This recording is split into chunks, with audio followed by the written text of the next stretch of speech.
Bonjour, je suis Eva et voici ma famille. Aujourd'hui, on va parler des émotions. Nous sommes dans le jardin et devine quoi, on a fait une grande découverte, un trésor incroyable. Il y a pas longtemps, on a planté une petite graine. Et devine quoi, avec le temps, c'est devenu une vraie plante. Elle est trop jolie. Mes parents nous ont dit que cette plante nous a donné beaucoup d'émotions. Je n'ai pas compris alors ce qu'il voulait dire. Peux-tu m'aider à comprendre ce qu'il voulait dire ? Mes parents m'ont dit qu'une émotion est un sentiment ou une sensation que l'on ressent à l'intérieur de soi, comme la joie ou la tristesse. Apparemment, il existe plusieurs émotions. Il y a la joie, la peur, la tristesse, l'étonnement, la colère, la surprise et le dégoût. Et apparemment, il y a plein de variantes de tout ça. Tu sais quoi? On va faire une petite devinette pour voir si tu as compris. Essaye de nommer les émotions que j'ai pu ressentir ainsi que mon petit frère Gabriel. Est-ce que tu as trouvé? Oui, pour moi, c'est la grande surprise. Regarde sur mon visage. Et maintenant, pour mon petit frère Gabriel, est-ce que tu as trouvé son émotion? Regarde. C'est la joie. Il est trop content. Maintenant, je vais te laisser avec mes parents. Ils vont t'expliquer quelques petites choses que l'on fait à la maison pour gérer nos émotions. À bientôt! Je suis Alex, le papa d'Eva et de Gabriel. Avant, je pensais qu'il fallait vite calmer les émotions de mon enfant comme si elles étaient un problème à résoudre. Mais j'ai compris que les émotions, c'est avant tout un langage. Quand mon enfant pleure, crie ou rit aux éclats, il me parle, même s'il n'a pas encore les mots. Alors maintenant, je prends le temps de nommer ce qu'il ressent. Tu es en colère parce que tu voulais se jouer, ou alors tu es triste parce que tu voulais rester au parc. Juste ça, ça change tout. Il se sent compris, et moi, je suis plus là à tout contrôler, mais je suis là pour l'accompagner. Valider ses émotions, c'est lui dire « Ce que tu ressens, c'est important, je suis là avec toi ». Et ça crée une vraie sécurité intérieure. Il sait qu'il peut être lui-même, même quand c'est difficile. Alors, tu vas me dire comment je réagis face aux émotions de mon enfant. Tu sais, au début, je ne savais pas trop comment faire. Quand mon enfant se mettait en colère ou pleurait sans raison apparente, j'avais tendance à dire « Calme-toi, ce n'est rien », je minimisais beaucoup. Mais j'ai vite compris que ça l'était pas du tout. En fait, il avait besoin que je l'écoute et non pas que je le corrige. Maintenant, j'essaie de faire autrement. Quand il vit une émotion forte, je me mets à son niveau, je le regarde dans les yeux et je lui dis quelque chose comme « Tu es triste parce que tu voulais encore jouer un petit peu ?» C'est normal. Juste le fait de nommer ce qu'il ressent, ça l'apaise. J'ai aussi créé un petit coin calme à la maison avec des coussins et des petits livres. Quand il est débordé, je lui propose d'y aller, pas comme une punition, mais comme un refuge. Et parfois, je lui prends la main et je respire avec lui. 3 grandes respirations ensemble. Ça nous fait du bien à tous les deux. Et tu sais quoi? Je parle aussi de mes propres émotions. Je lui dis, aujourd'hui, je suis un petit peu fâché ou un peu fatigué. Alors, je prends un petit moment pour me reposer. Et ça lui montre que les émotions, c'est normal, même chez les grands. Et que l'on peut les accueillir sans honte. On a mis en place des idées ludiques pour mieux vivre les émotions en famille. Chez nous, on a découvert que les émotions, ça se traverse mieux quand on les rend visibles et concrètes. Et même un peu rigolotes parfois. Alors, on a mis en place des petits rituels qui nous aident à tous mieux les vivre. Le matin, par exemple, on commence avec un tableau des émotions. Chacun choisit sa météo intérieure. Un soleil, un nuage, de la pluie, de l'orage. C'est simple, mais ça ouvre la porte pour des échanges précieux. Quand les mots ne viennent pas, on utilise des cartes de sentiments ou alors on a des roues à émotions. Dessus, il suffit de tourner la roue sur l'émotion en question. Parfois, il est préférable de la dessiner, c'est plus facile. Un gribouillis pour la colère, une spirale pour la joie, etc. Les enfants, ils adorent.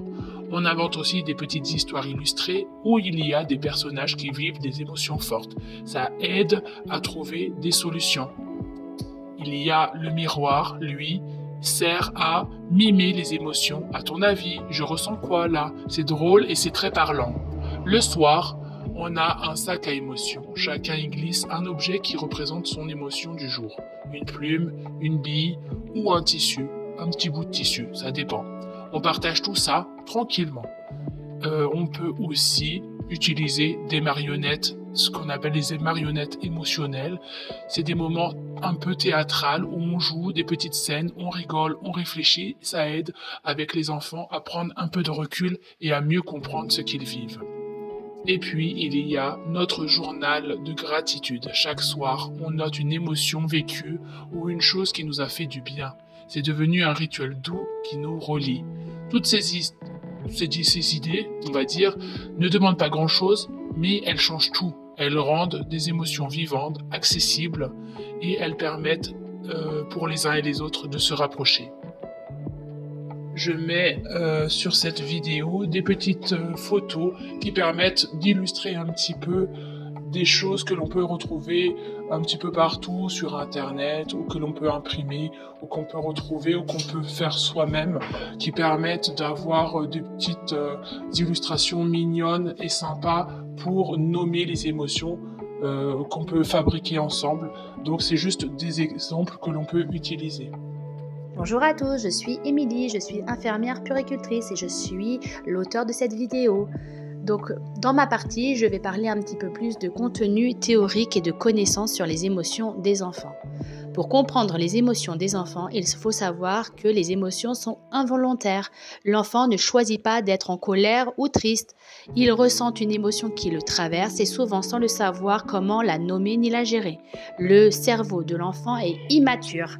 Les fonctions qui sont exécutives, régulation, inhibition et recul ne sont pas encore développées avant environ l'âge de 5 ou 6 ans, d'où des réactions parfois intenses et désorganisées. Les émotions sont vitales, elles signalent des besoins fondamentaux qui sont la sécurité, l'affection et la reconnaissance. Les ignorer ou les réprimer peut vraiment nuire au développement affectif de l'enfant. Le rôle des parents dans l'accompagnement émotionnel de leur enfant est primordial. Ce sont eux les premiers guides émotionnels de par leur posture, leurs mots, leur capacité à accueillir les émotions et à moduler, on va dire, la régulation émotionnelle de leur enfant. L'attachement sécurisant favorise vraiment la confiance que l'enfant va avoir et il sait qu'il peut revenir vers l'adulte bienveillant et il osera plus facilement les exprimer. L'exemple parental est puissant. Un parent qui verbalise calmement sa propre colère ou sa tristesse montre que l'enfant peut lui faire confiance et sait comment faire. Ensuite, concernant le développement émotionnel, il y a des étapes, on va dire, clés. Déjà, à la naissance, les bébés réagissent aux expressions faciales et au ton de voix. Ils imitent et absorbent les émotions de leur entourage. Ensuite, environ vers 2 à 6 ans, l'enfant apprend à les nommer et à les vivre, mais c'est encore de manière un peu brute. Il a besoin d'un adulte pour pouvoir contenir tout ça et de pouvoir les traduire. Ensuite, à partir de 6 ans environ, les émotions deviennent secondaires. Il y a la honte, la fierté, la culpabilité qui émergent. L'enfant peut commencer à prendre du recul et à anticiper les conséquences émotionnelles. Il me paraît important d'aborder un point dans tout ce qui est émotionnel, c'est tout ce qui est physiologique. Il faut savoir que lorsqu'un enfant vit une situation perçue comme menaçante ou déstabilisante, comme un bruit soudain, une séparation ou un conflit, son cerveau active une réponse physiologique au stress. C'est ce qu'on appelle les hormones de stress. Il y a l'adrénaline et la cortisol. Et donc, tout cela permet au corps de réagir très rapidement et à mobiliser l'énergie nécessaire. Mais attention, un excès de ces hormones de stress est vraiment délétère à long terme et peut vraiment nuire au développement cérébral. Donc, il est ponctuellement utile lorsqu'il y a un stress, mais en aucun cas le stress doit être chronique et doit être accompagné car cela peut affecter sinon la mémoire, l'attention, le sommeil et même la régulation émotionnelle. On peut aussi parler des émotions du bien-être qui sont l'endorphine, l'ocytocine et la dopamine. Toutes ces hormones permettent d'activer des moments de joie. C'est des hormones que l'on peut retrouver quand il y a des rires, des câlins, des jeux. C'est vraiment des hormones qui sont libérées quand il y a des moments affectueux. Ils permettent justement de renforcer l'attachement. Et c'est pourquoi les rituels affectifs et les jeux partagés sont tout autant importants. Les moments de calme également, puisque elles sont nécessaires, essentielles au bon développement émotionnel de l'enfant.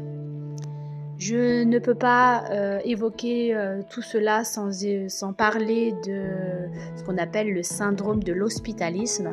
Alors, ce syndrome a été décrit par le psychanalyste René Spitz, qui désigne les effets délétères d'une carence affective prolongée chez les jeunes enfants séparés de leur figure d'attachement. Les enfants privés de contact émotionnel passent par différentes phases de détresse: les pleurs, le repli, la perte d'appétit, le ralentissement du développement cognitif, puis l'indifférence. Je parle de ce syndrome-là puisque ce syndrome rappelle une vérité fondamentale. Un enfant ne peut pas bien grandir sans relation affective stable. Il a besoin de vivre ses émotions, d'être entendu, consolé et reconnu. Voilà, je ne vais pas en dire plus. Je trouve que la vidéo est déjà un peu longue par rapport à tout ce qu'on a à dire. Mais si vous souhaitez on va dire affiner ou faire un peu plus de recherche, il y a d'autres choses que vous pouvez rechercher. Il y a des théories sur les systèmes dynamiques qui justifient l'importance de l'adaptation et de la souplesse et de l'écoute. Il y a des approches bioécologiques, je vous laisse aller faire vos recherches, qui permettent de prendre en compte des influences extérieures comme les écrans, les médias, etc. Il y a des théories polyvagales qui parlent du fait que le nerf vagal joue un rôle clé dans la régulation émotionnelle et affective, qui permettent de mettre en place des activités sur la relaxation, sur la respiration, sur le chant, etc. Je vous invite à faire vos propres recherches et vous pouvez également, si vous souhaitez compléter le sujet, allez voir tout ce qui est intelligence émotionnelle de Daniel Goleman, qui parle de 5 piliers sur la conscience de soi, la maîtrise de soi, la motivation, l'empathie et les compétences sociales, qui permet de structurer, on va dire, certains ateliers autour de ces compétences pour que les enfants et les parents puissent interagir tout autour de tout ce qui est émotionnel. Voilà, donc je ne vais pas vous en dire plus. Si vous avez des questions, si vous souhaitez aborder d'autres thématiques, ou s'il y a une partie que vous n'avez pas compris, ou si vous souhaitez étayer un peu plus ce sujet, n'hésitez pas à me faire part de vos commentaires. Je me ferai un plaisir d'y répondre. Surtout, n'hésitez pas à liker la vidéo, à la partager, et j'essaierai de continuer ces vidéos autour du développement global de l'enfant. Merci à tous de m'avoir écouté. Ce fut un vrai plaisir d'avoir créé ce genre de vidéo autour de sujets aussi importants que les émotions de l'enfant. À très vite, à bientôt. Bye bye.